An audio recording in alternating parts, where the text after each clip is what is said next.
அடமானத்தில் இருக்கும் தங்க நகையை மீட்டு மார்க்கெட் விலையில் உடனடியாக விற்க சிறந்த வழி பிரைம் கோல்ட் ஹப். தொடர்புக்கு 9845551787. தங்கத்தை மட்டுமல்ல, உங்கள் தன்னம்பிக்கையையும் மீட்டுத் தருகிறோம். சம்மர் ஹாலிடேஸ் வந்தாச்சு, நம்ம ஜிடி ஹாலிடேஸும் வந்தாச்சு. GT holidays, south India's number 1 travel brand. Sengottaiyan பேச்சினுடைய கருப்பொருள் என்ன? எடப்பாடிக்கு உண்மையாலுமே செங்கோட்டையன் அவர்கள் நெருக்கடி கொடுத்திருக்காரா? மிகப்பெரிய நெருக்கடியை கொடுத்திருக்கிறாரு, ஒரு எச்சரிக்கையை விடுத்திருக்கிறார். நீங்க அந்த 6 பேர் என்னை சந்தித்தது, இவர்களெல்லாம் ஒருங்கிணைக்க வேண்டும் என்று வலியுறுத்தியது என்பது பச்சை பொய்ன்னு சொன்னார்ல, அன்றைக்கே எல்லாருமே மனசு உடைஞ்சிட்டாங்க. இந்த தலைமையை நம்பி நாம் எப்படி பயணிப்பது அப்படிங்கிற மனத்தாக்கம் உருவாயிடுச்சு. சசிகலா அவர்களுக்கு பொதுச் செயலாளர் பதவியின் மீது ஆசை இல்லையா? ஆசை இல்லைன்னு நான் சொல்ல மாட்டேன். பெரிய அளவில் பொறுப்புகளுக்கு வந்து இந்த கட்சியை பிரச்சனைகளை உருவாக்க வேண்டாம். இப்போதைக்கு 2026 தேர்தலில் நாம் வெற்றி பெற வேண்டும் என்றால் ஒருங்கிணைந்த ஒன்றுபட்ட அதிமுக வேண்டும். அந்த நிலைப்பாட்டில் தான் அவங்க இருக்கிறாங்க. சரி, நான் எடப்பாடி இடத்துல நான் இருக்கேன்னு வச்சுக்கோங்களேன், நான் யாரையுமே சேர்த்துக்க மாட்டேன் சார். ஒருவேளை இதே மைண்ட் செட்டை எடப்பாடி இருந்தாருன்னு வச்சுக்கோங்களேன், நான் வந்து சேர்க்கவே மாட்டேன். பிரிந்து போனவர்கள் தான், என்கிட்ட தான் அதிமுக இருக்கு, நான் வச்சது தான் சட்டம் அப்படின்னு எடப்பாடி பழனிசாமி அவர்கள் முடிவு எடுத்துட்டாருன்னா என்ன நடக்க வாய்ப்பு இருக்கு? முடிவு எடுப்பார் நிச்சயமா. அவருடைய போக்கு, அவருடைய தன்மைகள், எடப்பாடி இந்த முடிவு எடுப்பார் உங்களுக்கே தெரியும். ஆமா ஆமா ஆமா, ஏன்னா அவருடைய போக்கு, அணுகுமுறைகள் அது அப்படிதான் தெரியுது. சரி, எடப்பாடி இல்லாத அதிமுக உருவாகும் தொடர்ச்சியா நீங்க 2-3 நேர்காணல சொல்றீங்க. சாத்தியம் இருக்கா சார்? தன்னை பொதுச் செயலராக நிரூபிச்சிட்டாரு, முதல்வராக நிரூபிச்சிட்டாரு. எடப்பாடிக்கு எதிராக ரிபலா கிளம்ப வாய்ப்பு இருக்கா? செங்கோட்டையன் அவர்களை எடப்பாடி எதிர்த்து பேசலையே சார். இல்ல அவர் ரொம்ப பெருந்தன்மையாக கடந்து போயிட்டார். மிக கடுமையான விமர்சனங்களை முன்வைத்திருக்கணும். நாங்க 6 பேர் சந்திச்சதை பச்சை பொய்ன்னு பேசுறாரு, இவரை நம்பி எப்படிங்க பயணிக்கணும் அப்படிலாம் பேசியிருக்கணும் சார். எடப்பாடி இன்னைக்கு அதிமுக பொதுச் செயலாளர் சார். பொதுக்குழு உறுப்பினர்கள் அவங்க கிட்ட தான் இருக்காங்க, செயற்குழு உறுப்பினர்கள் அவங்க கிட்ட தான் இருக்காங்க, எம்எல்ஏக்கள் அவங்க கிட்ட ஆதரவு. என்ன பண்ணிட முடியும் எடப்பாடி எதிர்த்து? விரைவில் பாருங்க, நிச்சயமாக அக்டோபர் 17 அண்ணா திராவிட முன்னேற்ற கழகத்தினுடைய தொடக்க விழா. ஓகே, அக்டோபர் 17 அதுக்குள்ள இன்னும் ஒரு திருப்பம் இருக்கும். என்ன சார் திருப்பம் இருக்கும்? பாஜகவோடு கூட்டணி வச்சுட்டீங்க, பாஜகவுக்கு எதிரான சித்தாந்த எதிரிகள், தத்துவார்த்த எதிரிகளை கூப்பிடுறீங்க. பாஜக உங்களை எப்படி நம்புவான்? அவங்களுக்கு எதிராக தானே இவங்கெல்லாம் காங்கிரஸ், விசிக, கம்யூனிஸ்ட் எல்லாம் செயல்படுது. அப்போ அவர்களை அழைக்கிற போது உங்களுடைய உள்நோக்கம் என்ன? பாஜகவும் இவர் மேல நம்பிக்கை இல்லை, எனவே இந்த தலைமையை மாற்ற வேண்டும், பாஜகவும் விரும்புகிறதோ அப்படிங்கிற மாதிரி தெரியுது நடக்கிற விஷயங்கள். எப்படி ஓபிஎஸ் அவர்களை வந்து பொதுக்குழுவை கூட்டி இபிஎஸ் அவர்கள் வெளியேற்றினாரோ அதே மாதிரி செங்கோட்டையனை வெளியேற்றிட்டா? இல்லை, அதற்கான வாய்ப்பே இல்லை. ஆனால் அப்படிப்பட்ட ஒரு நிலையையும் திரு எடப்பாடி எடுப்பார். எதற்கும் துணிந்தவர் தான். சரி, ஆதனையர்களுக்கு அன்பு வணக்கம். இன்று நம்மோடு மூத்த பத்திரிகையாளர் திருமிகு துரை கருணா அவர்கள் உள்ளார். வணக்கம் துரை கருணா சார். வணக்கம் சகோதரா. சார், நலமா இருக்கீங்களா? நலமா இருக்கேன், நீங்க நலமா இருக்கீங்க? நலமா இருக்கேன், மகிழ்ச்சி, சிறப்பு. அதிமுகவில் எடப்பாடிக்கு எதிராக ஒரு மிகப்பெரிய ஒரு அணுகுண்டை தூக்கி வீசி இருக்காரு செங்கோட்டையன் அவர்கள். அதிமுகவில் எம்ஜிஆர் காலம் தொட்டு எம்எல்ஏவாக இருந்த நபர். என்னுடைய பாரம்பரியம் என்னங்கிறத பற்றி ரொம்ப இன்ட்ரோ கொடுத்துட்டு தான் பேசவே ஆரம்பித்தார். குறிப்பாக எந்த ஒரு இடத்துலையும் எடப்பாடியுடைய பேரை வந்து சொல்லாமல் எடப்பாடிக்கு எதிராக சில விஷயங்களை பேசியிருக்காரு. செங்கோட்டையன் அவர்களுடைய ஒரே விருப்பம் என்பது பிரிந்து போனவர்கள் உள்ளார வரணும், உள்ளே வந்தாதான் அதிமுகவால் வரக்கூடிய எலெக்ஷனில் ஜெயிக்க முடியும். அப்படி நீங்கள் பண்ண முடியலன்னா இதே மைண்ட் செட் இருக்கக்கூடிய நாங்கள் ஒரு முடிவை எடுப்போம் அப்படின்னு வந்து எடப்பாடிக்கு ஒரு நெருக்கடி கொடுத்துருக்காரு. இது வந்து வெளியே இருந்து சசிகலா சொல்லியவர்கள் பார்த்துருக்கோம், உள்ளுக்குள்ளே இருந்து செங்கோட்டையன் அவர்கள் ஒரு மிக தெளிவாக பேசியிருக்காரு. குறிப்பாக நாங்கள் வந்து சேலம் வீட்டுக்கு போய் எடப்பாடியை பார்த்து இதை வலியுறுத்தினோம், இதற்கு அப்பவே முட்டுக்கட்டை போட்டாரு. எடப்பாடி அவர்கள் பச்சை பொய்ன்னு சொன்ன விஷயத்த ஆமா நாங்கள் சந்தித்தது உண்மைதான்ங்கிறத வெட்ட வழியில உடைச்சிருக்காரு செங்கோட்டையன். செங்கோட்டையன் அவருடைய பேச்சு எதை காட்டுகிறது? மதிப்பிற்குரிய திரு கே.ஏ. செங்கோட்டையன் அவர்களை பொறுத்தளவில் அண்ணா திராவிட முன்னேற்ற கழகத்தினுடைய தமிழகம் தழுவிய ஒரு முகமாக தான் நம்ம பார்க்கணும். நீங்கள் குறிப்பிட்டது மாதிரி 1972 அண்ணா திராவிட முன்னேற்ற கழகம் தொடங்கிய காலம் முதலே ஈரோடு பகுதியில் அமைப்பாளராக இருந்து கட்சியினுடைய வளர்ச்சிக்காக பாடுபட்டவர். பல்வேறு சோதனைகளை சந்திச்சிருக்கிறார், பல்வேறு போராட்டங்களில் ஈடுபட்டு சிறை சென்றிருக்கிறாரு. கிட்டத்தட்ட ஒரு 8-9 முறை சட்டமன்ற உறுப்பினராக தேர்ந்தெடுக்கப்பட்டு அமைச்சராக இருந்திருக்கிறார். கட்சியில் பல்வேறு பொறுப்புகளை, தலைமை கழக பொறுப்புகள்லாம் வகித்திருக்கிறாரு. மரியாதைக்குரிய அதிமுகவின் நிறுவன தலைவர் புரட்சித் தலைவர் எம்ஜிஆர் அதைத் தொடர்ந்து கட்சியை கட்டி காப்பாற்றி வளர்த்தெடுத்த செல்வி ஜெயலலிதா ஆகிய அந்த இருவரும் தலைவர்களுடன் அவருடைய பெரும் நம்பிக்கையை பெற்றவர் தான் திரு கே.ஏ. செங்கோட்டையன். சார், அந்த வரலாறுலாம் நமக்கு தெரியும். ஆமா. இன்றைய பேச்சினுடைய கருப்பொருள் என்ன? எடப்பாடிக்கு உண்மையாலுமே செங்கோட்டையன் அவர்கள் நெருக்கடி கொடுத்திருக்காரா? மிகப்பெரிய நெருக்கடியை கொடுத்திருக்கிறாரு, ஒரு எச்சரிக்கையை விடுத்திருக்கிறார். என்ன சார் எச்சரிக்கை? அதாவது 10 நாள் கெடு கொடுத்திருக்காரு. ஆமா ஆமா ஆமா, இந்த கட்சியை காப்பாற்ற வேண்டும், கட்சி ஒருங்கிணைந்தால் மட்டுமே தேர்தல் களத்தில் திராவிட முன்னேற்ற கழகத்தை வீழ்த்த முடியுங்கிற பார்வை அதிமுக பயணிக்கிற மூத்த முன்னோடிகளிலிருந்து கடைசி தொண்டர் வரைக்கும் இருக்கு. சரி, அது ஒரு நீர் பூத்த நெருப்பாக தான் இருந்துகிட்டு இருந்தது. அது இப்போ கசிஞ்சு வந்துருச்சு. திரு செங்கோட்டையன் பொறுத்தளவில் இங்கே சொன்னது மாதிரி கட்சி முக்கியம், கட்சியின் எதிர்காலம் முக்கியம், கட்சியினுடைய வெற்றி முக்கியம், கட்சியை நம்பியிருக்கிற தொண்டர்களின் எதிர்காலம் முக்கியம். இந்த அடிப்படையில் தான் அவர் 2024 நாடாளுமன்ற தேர்தல் முடிந்து அந்த தோல்வி நமக்கு உணர்த்திய இந்த பாடத்தை திரு எடப்பாடி பழனிசாமியிடம் சொல்லி கட்சியை ஒருங்கிணைக்க வேண்டும் என்று அந்த மூத்த முன்னோடிகள் 6 பேர் அவரே குறிப்பிட்டார்ல. நம்ம பல பதிவுகளில் பேசியிருக்கோம் தொடர்பா. அதாவது செங்கோட்டையன் அவர்கள், எஸ்பி வேலுமணி அவர்கள், தங்கமணி அவர்கள், அதுக்கப்புறம் நத்தம் விஸ்வநாதன் அவர்கள், அதுக்கப்புறமா வந்து சி.வி. சண்முகம் அவர்கள், அதுக்கப்புறமா வந்து முன்னாள் கல்வித்துறை அமைச்சர் அன்பழகன் அவர்கள், 6 பேர் போய் KP அன்பழகன் அவர்கள் 6 பேர் போய் பார்த்தாங்க. இந்த 6 பேரும் சந்திச்சு கள நிலவரத்தை, இந்த தோல்வி எதனால் ஏற்பட்டது, இந்த தோல்வியுடைய நீட்சியாக 2026 சட்டப்பேரவை தேர்தலிலும் நாம் தோல்வி அடைந்தால் திரும்ப கட்சியை கட்டமைக்க முடியாது, தூக்கி நிறுத்த முடியாதுங்கிற அந்த பார்வையில தான் போய் எல்லோருமே சொல்றாங்க. போய் பார்த்தாங்க. போய் பார்த்து 2.5 மணி நேரம் பேசுகிறாங்க. அவர் முடியலை, அவரால் அதை ஏற்றுக்க முடியல, பொறுத்து இருக்கிறார்கள். நீங்கள் அந்த 6 பேர் என்னை சந்தித்தது இவர்களெல்லாம் ஒருங்கிணைக்க வேண்டும் என்று வலியுறுத்தியது என்பது பச்சை பொய்ன்னு சொன்னார்ல, அன்றைக்கே எல்லாருமே மனசு உடைஞ்சிட்டாங்க. ஓகே, இவர் பின்னாடி எப்படி இந்த தலைமையை நம்பி நாம் எப்படி பயணிப்பது அப்படிங்கிற மனத்தாக்கம் உருவாயிடுச்சு. அதாவது எடப்பாடியுடைய தலைமையின் மீது இந்த 6 பேருக்கும் சந்தேகம் வந்துருச்சா? ஆமா ஆமா, அந்த நிலையிலேயே அன்றைக்கு இரவே நான் இந்த 6 பேர்ல ஒருவரை சந்தித்து பேசினேன். அவர் மனம் வெதும்பி புழுங்கி சொன்னார். ஓகே, எப்படிப்பட்ட தலைவர்களிடம் புரட்சி எம்ஜிஆர் அம்மாவிடம் பயணித்த நாங்கள் இவர் பின்னாடி போறோம், இவர் வந்து தன்னை சந்தித்ததை பொய் என்று சொல்லுகிறார்.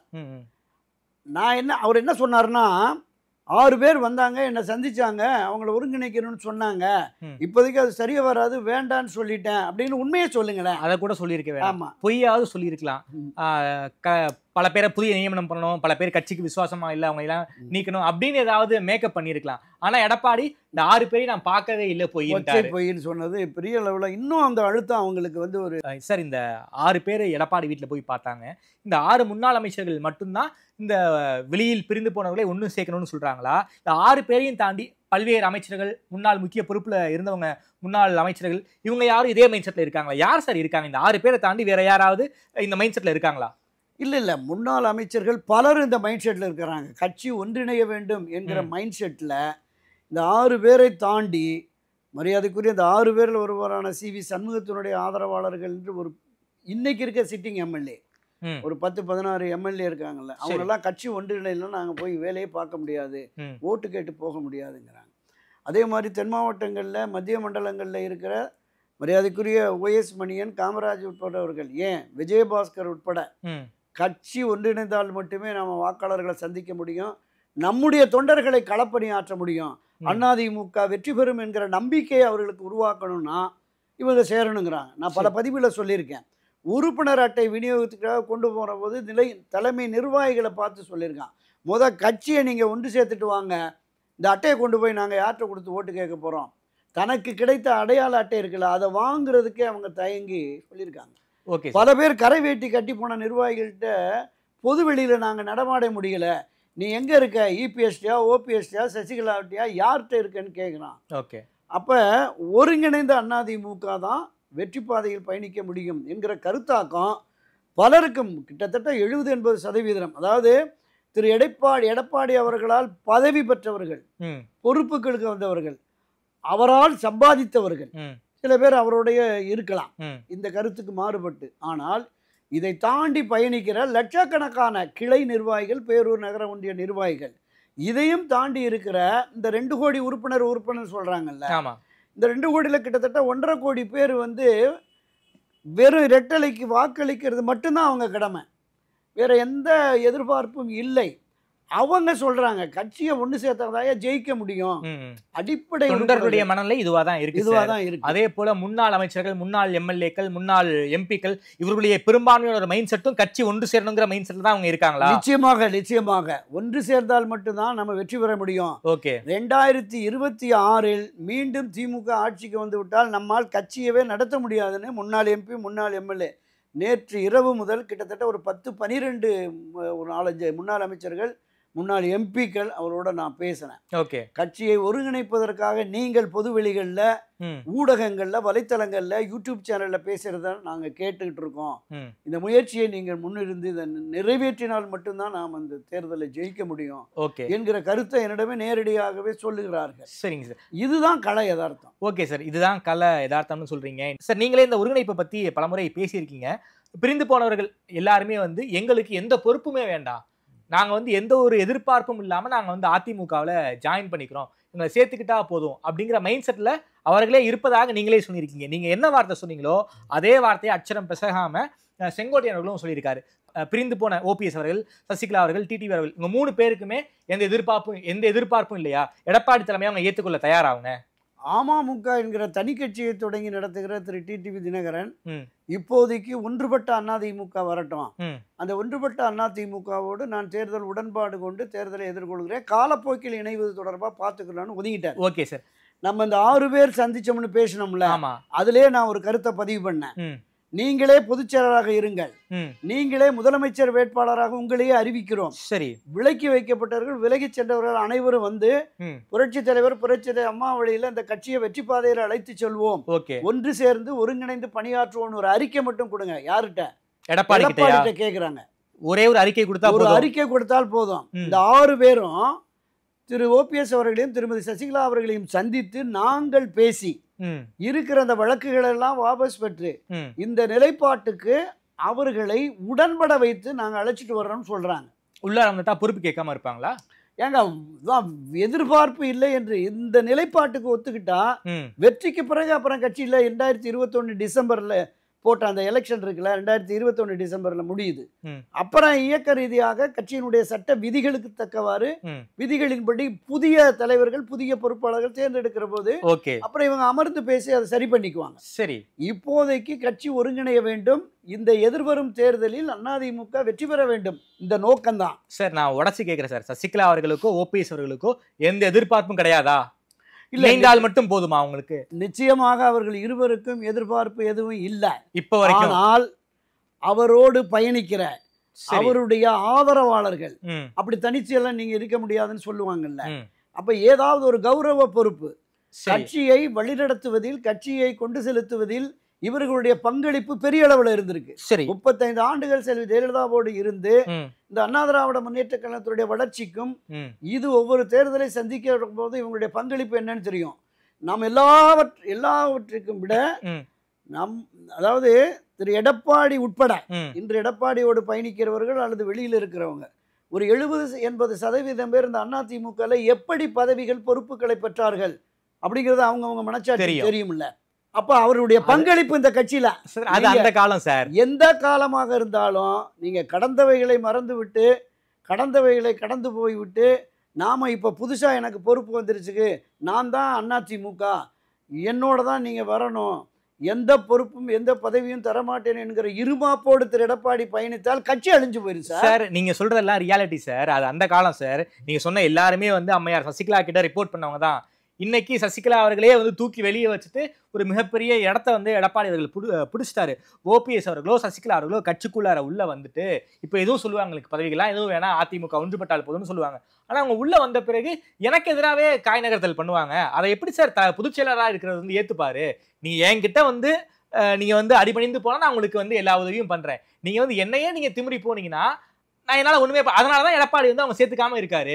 சார், எடப்பாடி யார் சார் அவருக்கு அடிபணிச்சு போக? அவர் ஒரு சாதாரண தொண்டனார். இன்னைக்கு அதிமுக பொதுச் செயலாளர் 4.5 ஆண்டு காலம் தமிழ்நாட்டை ஆட்சி பண்ணவர் சார். தனக்கு கிடைத்த அதிகாரத்தையும் பணபலத்தையும் பயன்படுத்தி கட்சியை அவர் கைப்பற்றி வச்சிருக்கிறார். இந்த கைப்பற்றிய அதிமுக எதிர்காலம் பாழாகிவிடும், அதை காப்பாற்ற வேண்டும் என்று களம் புகுந்திருக்கிறாங்க திரு ஓபிஎஸ். சசிகலா அவர்கள் தானே சார் இப்ப அந்த பதவியவே வந்து எடப்பாடி கிட்ட கொடுத்தாங்க. வேற யாரோ என்னமோ வந்து எங்க இருந்தோ பறிச்சுக்கிட்ட மாதிரில சார் நீங்க பேசுறீங்க. அந்த பதவியை எடப்பாடி அவர்களுக்கு கொடுத்ததே சசிகலா அவர்கள் தானே. தவறான முடிவை எடுத்து விட்டார், தவறான மனிதரிடம் இந்த பொறுப்பை ஒப்படைத்து விட்டார். அன்னைக்கே செங்கோட்டையன் கொடுத்திருந்தா அந்த பிரச்சனை வந்திருக்காதே சார். ஏன் சார் கொடுக்கல? அதைத்தான் கட்சியில 100% தொண்டர்கள் அதைத்தான் பேசுறாங்க. இவருடைய பேக்ரவுண்ட் என்ன, இவருடைய செயல்பாடுகள் என்ன, இவருடைய அணுகுமுறை, இவருடைய பண்பு நலன் என்ன, திரு எடப்பாடியினுடைய அணுகுமுறை என்ன, அவருடைய செயல்கள் எந்த மாதிரி இருந்தது, இந்த விஷயங்கள் எல்லாமே தெரியல. அந்த நேரத்துல இவருடைய அணுகுமுறை என்பது நம்ம பார்த்தோம்ல என்ன அணுகுமுறைன்னு, அவர் எப்படி போய் அந்த பதவியை பெற்றார் அப்படிங்கிறது பார்த்தோம்ல. இன்றைக்கு எந்த விதத்திலாவது நான் என்னுடைய லட்சியத்தை அடைந்து விட்டேங்கிறாரு. இது வந்து அதிகாரம். எந்த ஒரு மனிதன் தர்ம நியாயங்களுக்கு புறம்பாகவும் இயற்கை நியதிகளுக்கு மாறாகவும் பயணிக்கிறானோ அவருடைய அழிவை அவனே தேடிக்கொள்வான்ங்கிறது. சரி, என்னை விட நீங்க வயதுல மூத்தவர் சார், அனுபவத்துல மூத்தவர், நிறைய படிச்சிருப்பீங்க. அர்த்த சாஸ்திரத்துல சாணக்கியர் சொல்றாரு, அதிகாரத்துக்காக நம்ம என்ன வேணும்னாலும் பண்ணலாம், பஞ்சமா பாதகங்களையும் பண்ணலான்னு வந்து சாணக்கியர் சொல்லியிருக்காரு அர்த்த சாஸ்திரத்துல. நீங்களோ நானோ அந்த ஒரு தலைமை பொறுப்புக்கு போயிட்டா அந்த தலைமை பொறுப்பை நாம தக்க வச்சுக்கணும் தான் நினைப்போம். கலைஞர் இல்லையா சார்? நிச்சயமாக. கலைஞர் தன்னுடைய பையனுக்கே பதவியை கொடுக்கல, செயல் தலைவர் பதவியை தான் கொடுத்தாரு. கலைஞர் இருக்கிற வரைக்கும் அவர் தான் வந்து திமுகவுடைய தலைவராக இருந்தார். அந்த அதிகாரத்தை யாராலையும் விட்டு கொடுக்க முடியாதுல்ல சார்? இல்ல, இது 100க்கு 100 சரியான கருத்து, அதுல மாற்று கருத்தே இல்லை.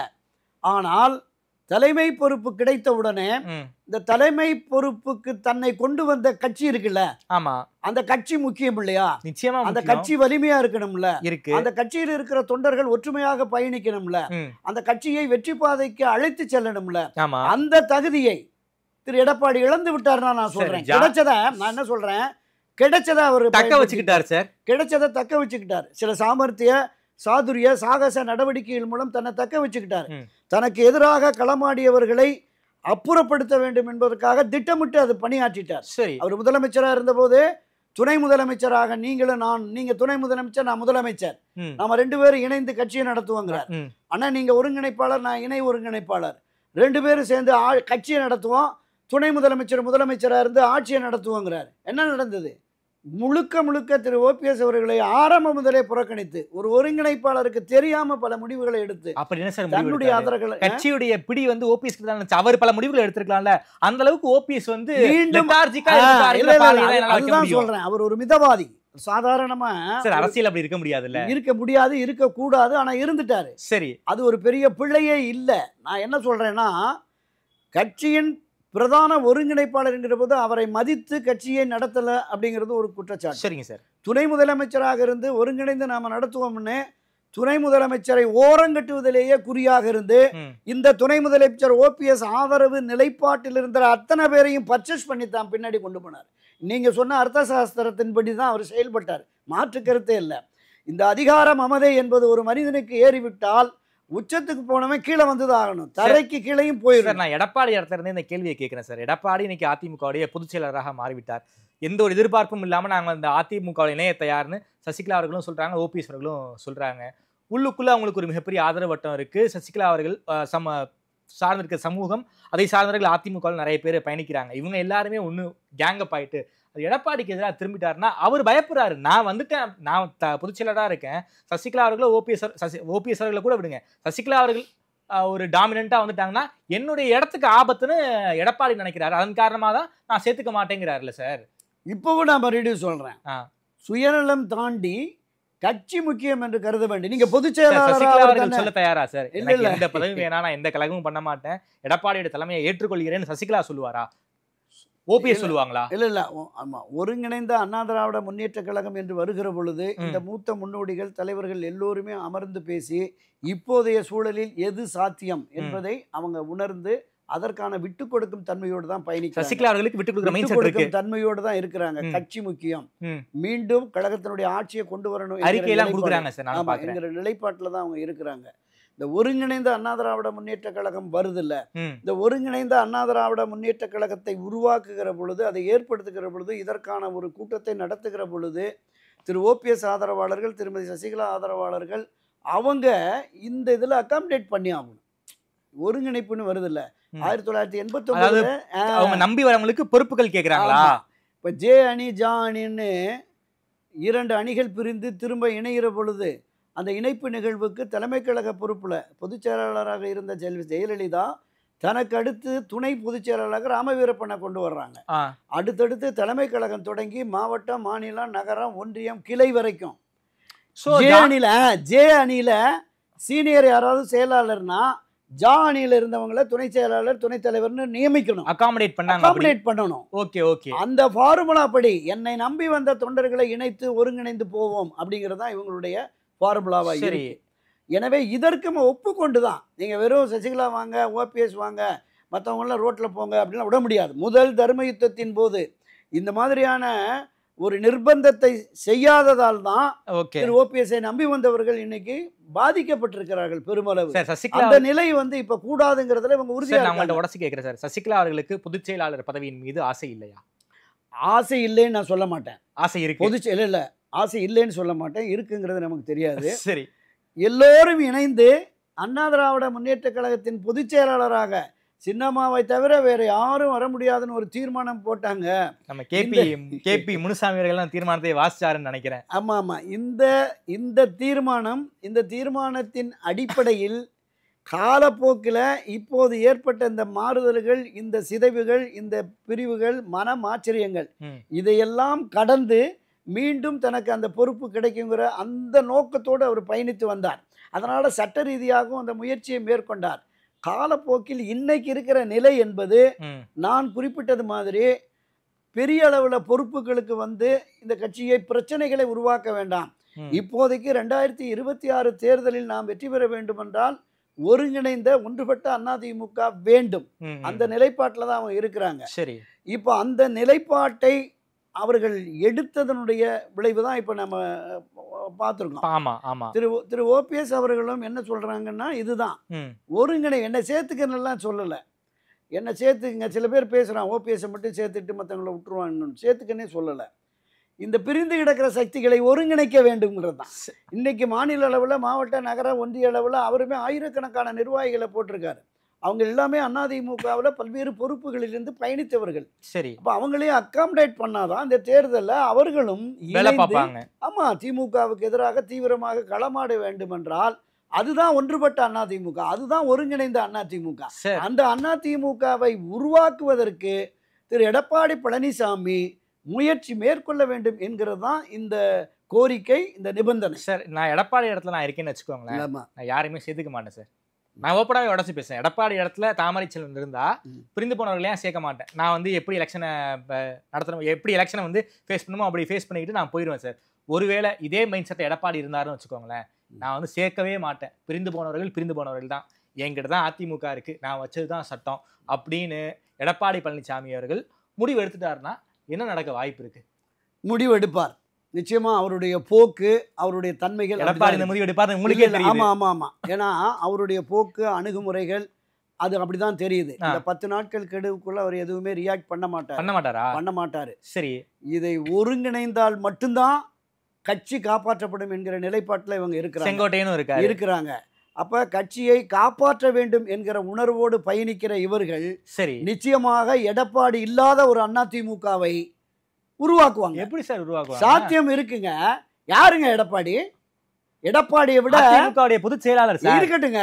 எடப்பாடியை விடவும் திறமையானவர்கள், தகுதியானவர்கள் பல்லாயிரக்கணக்கான அதிமுக இருக்காங்க சார். 77 வாய்ப்பு கிடைச்சிச்சு, அவருக்கு பயன்படுத்திக்கிட்டாரு சார். சார்லஸ் டார்வினுடைய தியரி சார், வலிமையானதுதான் தப்பி பிழைக்கும், நிற்பது வீழும், நகர்வது வாழும். எடப்பாடி நகர்ந்துட்டாரு, எடப்பாடி தன்னுடைய நிரூபிச்சுட்டார்ல. இல்ல எவ்வளவு காலம் வாழும் பாப்போமே. நான் என்ன கேட்கிறேன்னா, நிரூபிச்சுட்டார், பொதுச் செயலாளர் நிரூபிச்சிட்டார். எப்படி நிரூபிச்சாரு? கட்சியினுடைய அடிப்படை விதிகளை திருத்தி 10 மாவட்ட செயலர் முன்மொழியணும், 10 மாவட்ட செயலர் வழிமொழியணும். 5 ஆண்டுகள் தலைமை கழக நிர்வாக பொறுப்புல இருக்கிறவன் தான் பொதுச் செயலர் வருனாரு. அடுத்த 2 நாள் சேலத்தில் போய் பேசுறார். நான் எப்படி உயர் பொறுப்புக்கு உழைத்து வந்தேனோ, உழைக்கிற தொண்டர்களாக நீங்க என் பொறுப்புக்கு வரணுங்கிறார்.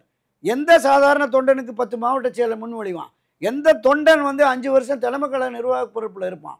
இப்படி ஒரு மிக மோசமான, யாரும் ஏற்க முடியாத ஒரு நிலைப்பாட்டை அண்ணா திராவிட முன்னேற்ற கழக வரலாற்றிலே இல்லாத அளவிற்கு புரட்சி தலைவர் எம்ஜிஆர் வகுத்த விதியையே மாற்றி இந்த நிலைப்பாட்டை எடுத்து சாமானியன் தொண்டரும் போட்டி போடலாங்கிற ஒரு நிலை இருந்துச்சுல சார் தலைவர் பதவிக்கு, அதிமுகவுடைய பொதுச் செயலாளர் பதவிக்கு. அதுதான் சொல்றேன், சாதாரண தொண்டனும் போட்டி போடலாம், அடிப்படை உறுப்பினர்களை தான் தேர்வு செய்யணும்னு. புரட்சித் தலைவர் எம்ஜிஆர், செல்வி ஜெயலலிதா காலத்தில் வந்து அவரை எதிர்த்து நிற்பதற்கு யாருக்குமே தைரியம் கிடையாது, யாருமே இல்லை. அதனால் அது தொண்டர்களின் ஏகோபித்த ஆதரவோடு என்கிற நிலைப்பாடு தான் இருந்தது.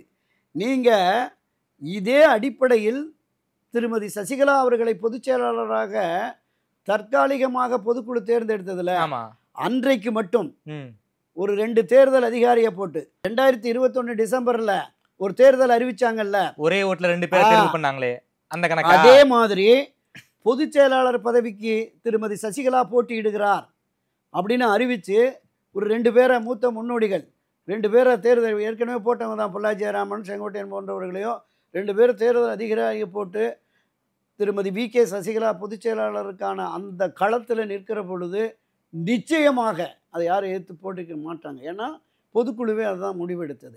அவர் தேர்ந்தெடுக்கப்பட்டிருந்தால் நிலைமை வேற மாதிரி ஆயிருக்கும். ஓகே, அவங்க தான் இன்னும் பொதுச் செயலாளராக தொடர்ந்துருப்பாங்க. ஆனால் துரதிருஷ்டவசமாக அந்த நிலைப்பாட்டை இவங்க எடுக்கலை. எல்லோருமே 36 பேர் கையெழுத்து போட்டிருக்காங்க. 3 பக்கம் செல்வி திருமதி VK சசிகலாவுடைய சிறப்புகளை எப்படியெல்லாம் அம்மாட்ட இருந்தாங்க, உற்ற தோழியாக உயிர் சகோதரி இருந்துன்னு அந்த நான் அடுத்த முறை வர்றபோது எடுத்துகிட்டு வரேன். 36 பக்கம். கடைசியில் வெளியேற்றின போது ஒரே ஒரு கையெழுத்து, யார் தெரியுமா? வைத்திலிங்கம். அவரை பலிகடாக்கிட்டாங்க. வரவேற்று 36 பேர் தலைமை கழக நிர்வாகிகள், OPS EPS தொடங்கி MP MLA மந்திரிகள்னு போடுறாங்க. வெளியேற்றுற போது வைத்திலிங்கம் மட்டும்தான். இன்னைக்கு அவரையும் நட்டாத்துல ஆமாம், பலி வாங்கிட்டாங்க. சரி, எனவே அரசியலில் ஒரு இயக்கம் 52 வருஷம் தான். சரி, எடப்பாடி இல்லாத அதிமுக உருவாகும் தொடர்ச்சியா நீ 2-3 நேர்காணல சொல்றீங்க. சாத்தியம் இருக்கா சார்? தன்னை பொதுச் செயலராக நிரூபிச்சிட்டாரு, முதல்வராக நிரூபிச்சிட்டாரு. எடப்பாடிக்கு எதிராக ரிபலா கிளம்ப வாய்ப்பு இருக்கா? செங்கோட்டையன் அவர்களை எடப்பாடி எதிர்த்து பேசலையே சார். இல்லை, அவர் ரொம்ப பெருந்தன்மையாக கடந்து போயிட்டார். மிக கடுமையான விமர்சனங்களை முன்வைத்திருக்கணும். நாங்கள் 6 பேர் சந்திச்சதை பச்சை பொய்ன்னு பேசுறாரு, இவரை நம்பி எப்படிங்க பயணிக்கணும் அப்படிலாம் பேசியிருக்கணும். ஆனா அப்படி பேசல, ரொம்ப சைலண்டா பேசிட்டாரு. இயல்பு நிலை அதுதான். ஆனா ஒரு கட்டத்தில் நம்ம பழமொழியா சாது மிரண்டால் காடு கொள்ளாதுங்கிற மாதிரி, அந்த மாதிரி தான் நம்ம பார்க்கணும். அப்படி வருகிற பொழுது நிச்சயமா எடப்பாடி எவராலும் வீழ்த்த முடியாத ஒரு பெரிய பலமிக்கவர், அவர் ஒரு இரும்பு மனிதர் அப்படின்லாம் கடந்து போயிட முடியாது. எவருக்கும் எந்த சரிவும் ஏற்படும் சார். எடப்பாடி இன்னைக்கு அதிமுக பொதுச் செயலாளர் சார். பொதுக்குழு உறுப்பினர்கள் அவங்க கிட்ட தான் இருக்காங்க, செயற்குழு உறுப்பினர்கள் அவங்க கிட்ட தான் இருக்காங்க, MLAக்கள் அவங்க கிட்ட ஆதரவு. என்ன பண்ணிட முடியும் எடப்பாடி எதிர்த்து? விரைவில் பாருங்க, நிச்சயமாக அக்டோபர் மாதம் 17ஆம் தேதிக்குள், செப்டம்பர் 15 வரைக்கும் கெடு, பேரறிஞர் அண்ணா பிறந்தநாள் வருகிறது, அப்போ ஒரு மாற்றம் கிடைக்கும். அக்டோபர் 17 அண்ணா திராவிட முன்னேற்ற கழகத்தினுடைய தொடக்க விழா. ஓகே, அக்டோபர் 17 அதுக்குள்ள இன்னும் ஒரு திருப்பம் இருக்கும். என்ன சார் திருப்பம் இருக்கும் சொல்றேன். திரு எடப்பாடி பழனிசாமி அவர்களுக்கு எதிரான மனநிலையில் இருக்கிற முன்னாள் அமைச்சர்கள், முன்னாள் எம்பிக்கள், முன்னாள் சட்டமன்ற உறுப்பினர்கள் பலருமே திரு செங்கோட்டையன் அவர்களோடு இப்பொழுது தொடர்பு கொண்டு உங்களுடைய நிலைப்பாடு சரி என்று பேச தொடங்கி விட்டார். செங்கோட்டையன் எடுத்த முடிவு சரின்னு எல்லாரும் பேசுறாங்களா? சரி என்று பலரும் பேச தொடங்கி இருக்கிறார். சரி, அப்போ தொடர்ந்து திரு எடப்பாடி இந்த மாதிரியான ஒரு பிடிவாத தன்மையோடு பயணிப்பதால் நாம களத்தில் நின்னா நாம ஜெயிக்க முடியாது, கோடிக்கணக்கான பணத்தை செலவு செய்து நம்ம ரோட்டில் நிற்க முடியாது அப்படிங்கிற பார்வை அந்த நிர்வாகிகளுக்கு, முன்னாள் MLA, சிட்டிங் MLAவை 10-20 பேர் சொல்றாங்க. சரி, 65 MLA, ஒரு 10-20 MLA கட்சி ஒன்று சேர்ந்தாதான் நாங்கள் போக முடியும் அப்படின்னு. அப்போ இதுவரையிலுமே நாம் தென் மாவட்டங்கள், டெல்டா மாவட்டம் தான் பார்த்தோம் ஆதரவாளர்கள். இன்னைக்கு கொங்கு மண்டலத்தில் திரு செங்கோட்டையன் போர்க்கொடி தூக்கியதற்கு பிறகு, செங்கோட்டையன் பின்னாடி யார் சார் இருக்கு? சார், செங்கோட்டையனுக்கு பின்னாடி யாரும் இருக்காங்களா? 2ஆம் கட்ட தலைவர்களோ அல்லது வேலுமணியர்களோ பேசிட்டு இருக்காங்க. இதுல என்ன பேக் பண்றாங்க அவங்க எல்லாருமே செங்கோட்டையன். நிச்சயமாக இந்த விஷயத்தை பொறுத்தளவில் இந்த 6 பேரும் வந்து ஒருங்கிணையணும் அப்படிங்கிற வலியுறுத்தி பேசணும்னு சொன்னாங்கல்ல, அந்த கருத்தை முன்னெடுத்த திரு செங்கோட்டையனுடைய கருத்து சரியானது, இது வரவேற்கத்தக்கதுன்னு இந்த 5 பேருமே வெளியில வரணும், சொல்லணுங்கிற. ஓகே, சொல்லணும். வேலுமணி சொல்லுவாரா, தங்கமணி சொல்லுவாரா? காலம் கனியும், நல்லதே நடக்கும். அதாவது திரு எடப்பாடி பழனிசாமி அவர்களுடைய பிடிவாதம் என்பது கட்சியை அழிவு பாதைக்கு கொண்டு செல்லுதுங்கிற அந்த மனோபாவம், அந்த எண்ணம், அந்த சிந்தனை என்பது கட்சியின் மூத்த முன்னோடிகள் பலருக்கும் இருக்கிறது. மனத்தில் புழுங்கிக்கிட்டு இருக்கிறாங்க. என்ன மாதிரியான சூழல் வரப்போகுது அப்படிங்கிற மாதிரி ஒரு புழுக்கத்தில் இருக்கிறாங்க. பலருக்குமே பொது வெளிகளில் மக்கள் மத்தியில் அதிமுக பிரிஞ்சு கிடக்கு, சரிந்து கிடக்கு, இது திமுகவை தேர்தலில் தோற்கடிக்க முடியாதுங்கிற மனநிலை வாக்காளர்கிட்ட வந்துருச்சு. சரி, அப்போ அந்த வாக்காளர்கள் மனதிலும் அதிமுக, ஒன்றுபட்ட அதிமுக, வலிமை மிக்க அதிமுக திமுகவை தோற்கடிக்கும் பலம் பெற்று விட்டது அப்படின்னு கருதுகிற பொழுது வெளியில் இருக்கிற என்டிஏ அணியில் வெளியில் இருக்கிற அரசியல் கட்சிகள் அதிமுகவோடு தேர்தல் உடன்பாடு கொள்ள வருவாங்க. ஓகே. இப்போ யார் வந்திருக்கா? எடப்பாடியை நம்பி ஊராக போய் சொன்னார்ல, காங்கிரஸ் வாங்க, கம்யூனிஸ்ட் வாங்க, விசிகா வாங்க, தாவேகா வாங்கன்னு யார் வந்திருக்காங்க? இன்னொன்று இதில் முரண்பாடை பாருங்க. பாஜகவோடு கூட்டணி வச்சுட்டீங்க, பாஜகவுக்கு எதிரான சித்தாந்த எதிரிகள், தத்துவார்த்த எதிரிகளை கூப்பிடுறீங்க. பாஜக உங்களை எப்படி நம்புவான்? அவங்களுக்கு எதிராக தானே இவங்கெல்லாம் காங்கிரஸ், விசிகா, கம்யூனிஸ்ட் எல்லாம் செயல்படுது. அப்போ அவர்களை அழைக்கிற போது உங்களுடைய உள்நோக்கம் என்ன? பாஜகவும் இவர் மேலே நம்பிக்கை இல்லை, எனவே இந்த தலைமையை மாற்ற வேண்டும், பாஜகவும் விரும்புகிறதோ அப்படிங்கிற மாதிரி தெரியுது நடக்கிற விஷயங்கள். சார் அப்படின்னா செங்கோட்டையன் அவர்களுக்கு பின்னாடி பாஜக அசைன்மெண்ட் கொடுத்து இயக்குது நாம எடுத்துக்கலாமா? இல்லை, பாஜக அசைன்மெண்ட் இல்லை, பாஜக அவனுடைய நோக்கமும். அதாவது குருமூர்த்தி அவர்கள் இதே மைண்ட் செட்டை தான் பேசியிருக்காரு. என்ன சொல்லியிருக்காருன்னா, செங்கோட்டையன் அவர்கள் கழகக்குரல்லாம் இல்லை, அது நியாயமான கோரிக்கை அப்படிங்கிற மாதிரி தான் அவர் பேசியிருக்காரு. குறிப்பாக பாஜக செங்கோட்டையனை இயக்குறாங்களோங்கிற ஒரு சந்தேகம் இருக்குல்ல சார்? திரு நயினார் நாகேந்திரனும் வரவேற்று இருக்காரு. அப்போ பாஜக அவனுடைய மத்திய டெல்லி பாஜகவானாலும் தமிழ்நாடு பாஜகவானாலும் ஒன்றுபட்ட வலிமை மிக்க அதிமுக இருந்தால் மட்டுமே நாம வெற்றி பெற முடியும் என்கிற கருத்தாக்கத்துக்கு வந்துட்டாங்க. சரி, இன்னைக்கும் 50 எம்எல்ஏ லிஸ்ட்டை கையில் வச்சிருக்காங்க. பாஜக இந்த தொகுதி வேணும் அப்படின்னு. அதில் ஒரு 10 பேராவது எம்எல்ஏவா ஜெயிச்சு வரணும்னா வலிமை மிக்க அதிமுக, ஒன்றுபட்ட அதிமுக வேண்டும் என்பதுதான் அவங்களுடைய நோக்கம். அவங்க முயற்சி பண்ணி பார்க்குறாங்க, சரியா வரலனுடைய அப்போ சரி கொங்கு மண்டலத்தில் இருக்கிற ஒருவர் மூலமாக கூட இந்த முயற்சியை மேற்கொள்ளுவோம். சரி, ஏன்னா தொடக்கத்தில் நான் சொன்னேன்ல, 2017 ஏற்பட்ட அந்த சிக்கலுக்கு தீர்வு கண்டது பாஜக தான்.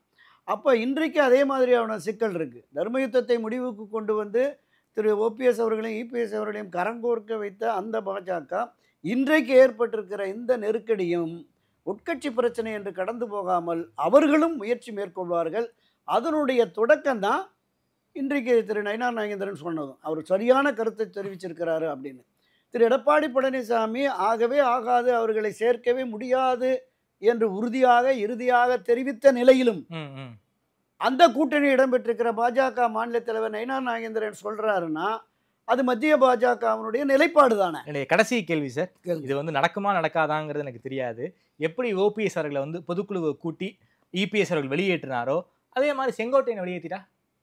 இல்லை, அதற்கான வாய்ப்பே இல்லை. ஆனால் அப்படிப்பட்ட ஒரு நிலையையும் திரு எடப்பாடி எடுப்பார். எதற்கும் துணிந்தவர் தான். சரி, அவருடைய அணுகுமுறைகள் கடந்த கால செயல்பாடுகள் பார்க்கிற போது அந்த ஏறி வந்த ஏணியை எட்டி உதைக்கிற மனப்பாங்கு இருக்கிறது. சரி, இன்றைக்கு அரசியலுக்கு அவரை அழைத்து அறிமுகப்படுத்தியவர் தான் திரு செங்கோட்டையன், எடப்பாடியவே. அன்றைக்கு திரு எடப்பாடி பழனிசாமி அவர்கள் சாதாரண கிராமத்தில் இருந்த ஒரு வியாபாரியாக இருந்த அவரை அரசியலுக்கு அழைத்து வந்ததில் திரு செங்கோட்டையன் இன்று அமைச்சராக இருக்கிற திரு முத்துசாமி அவர்களுக்கு தான் பெரும் பங்கு. சரி, திமுக இருக்கிற முத்துசாமி இவர்களுக்கு தான் பெரும் பங்கு உண்டு. அன்றைக்கு அடையாளப்படுத்தியவரை புறக்கணித்தார். இன்றைக்கு திரு செங்கோட்டையன் அந்த 6 பேர் சந்தித்து வலியுறுத்திய அடுத்த 2 நாட்களிலேயே திரு செங்கோட்டையனுக்கு எதிராக கட்சியினுடைய தலைமை கழகத்தில் பேச அனுமதிக்கிறார். அதே போல் அவருடைய ஆதரவு நிலைப்பாட்டில் கோபியில், சத்தியமங்கலத்தில், ஈரோடு மாவட்டத்தில் இருந்த அந்த நிர்வாகிகள் இவருக்கு எதிரானவர்களை பூரா மாவட்ட, மாநில, மண்டல நிர்வாகிகளாக போடுறார். அப்போ இந்த எதிர் நிலைப்பாடு தொடர்ந்து அவரை புறக்கணிப்பது என்பது அவரை மட்டுமல்ல, யாரெல்லாம் கட்சி ஒன்றிணைய வேண்டும், ஒருங்கிணைய வேண்டும் என்று வலியுறுத்துகிறார்களோ அவர்களுக்கு எதிரான போக்கையும் திரு எடப்பாடி தொடர்ந்து கடைப்பிடித்ததால் தான் இப்போ இந்த இது வந்திருக்கு. இது இந்த 10 நாட்களுக்குள்ள திரு எடப்பாடி பழனிசாமி இந்த விஷயத்தில் ஒரு முடிவு எடுக்கவில்லை என்றால் நிச்சயமாக பொதுக்குழு கூடும். அந்த பொதுக்குழுவில் வாக்கெடுப்புக்கு விடுங்க அப்படின்னு வரும். நிச்சயமாக எடப்பாடிக்கு எதிராக போர்க்குரல் எழும்பும். நான் இன்னைக்கு எழுதி வச்சுக்குங்க, கிட்டத்தட்ட அந்த இருக்கிற 2000க்கும் மேற்பட்ட பொதுக்குழுல 500க்கும் மேற்பட்ட பொதுக்குழு உறுப்பினர்கள் இவர்கள் ஆதரவு நிலையில் இருக்காங்க. அது பெரிய அளவில் வெடிக்கலை. இது சரி, திரு செங்கோட்டையன் வந்ததற்கு பிறகு நிச்சயமாக தமிழகம் முழுவதும் இருக்கிற பொதுக்குழு உறுப்பினர்களில் பெரும்பாலானோர் செங்கோட்டையன் கருத்தை ஆதரிக்கிறார்கள். ஓகே. எனவே திரு எடப்பாடிக்கு எதிராக அந்த இதில் நிச்சயமாக ஒரு பொதுக்குழு கூடினாலும் பிரளயம் வெடிக்கும். ஒரு இறுதி தீர்வு நிச்சயமாக கிடைக்கும். அது அதிமுகவை காப்பாற்றுகிறதாக இருக்கும். Okay sir. அதாவது பூனைக்கு யார் மணி கட்டுவாங்கன்னு எதிர்பார்த்து கொண்டிருந்த நிலைமையில் அதை வந்து செங்கோட்டையன் அவர்கள் துணிஞ்சு வந்து பண்ணியிருக்காரு. ஒரு மிகப்பெரிய ஒரு கலகக்குரலை பொது வெளிக்குள்ளே போட்டு உடைச்சிருக்காரு. கட்சிக்குள்ளே மட்டுமே பேசப்பட்டுக்கிட்டு இருந்த ஒரு பிரச்சனையை பொதுவெளிக்கு கொண்டு வந்திருக்காரு செங்கோட்டையன் அவர்கள். அதே ஒரு 10 நாள் கெடு கொடுத்துருக்காரு. அந்த கெடுவை எடப்பாடியர்கள் மீறிட்டாரு, மிஸ் பண்ணிட்டாரு அப்படின்னாருன்னா எடப்பாடிக்கு எதிராகவே ஒரு பொதுக்குழுவில் ஒரு கலகக்குரல் பெரிய அளவில் வெடிக்கும்னு சொல்கிறீங்க. பார்ப்போம் ஒரு 10 நாள் கழிச்சு இந்த என்ன டெவலப்மெண்ட்ஸ் நடக்கும். எனக்குமே தெரிய ஒரு மிகப்பெரிய ஒரு ஆச்சரியகரமான பல சம்பவங்கள் நடைபெறும்னு நம்புகிறேன். உங்கள் பார்வையை பற்றி ரொம்ப விரிவாக வச்சுருக்கீங்க சார். குறிப்பாக இந்த டிமாண்டுக்கு வந்து எடப்பாடி ஒத்துக்கலன்னா எடப்பாடிக்கு எதிராகவே பொதுக்குழுவில் வெடிக்கும்னு ஒரு ஸ்கூப்பை சொல்லியிருக்கீங்க. பார்க்கலாம் சார் என்ன நடக்குதுன்னு. நேர்ந்து நான் கொடுத்து பேசி எனக்கு நன்றி தெரிவிக்கிறேன் சார். நன்றி, வணக்கம்.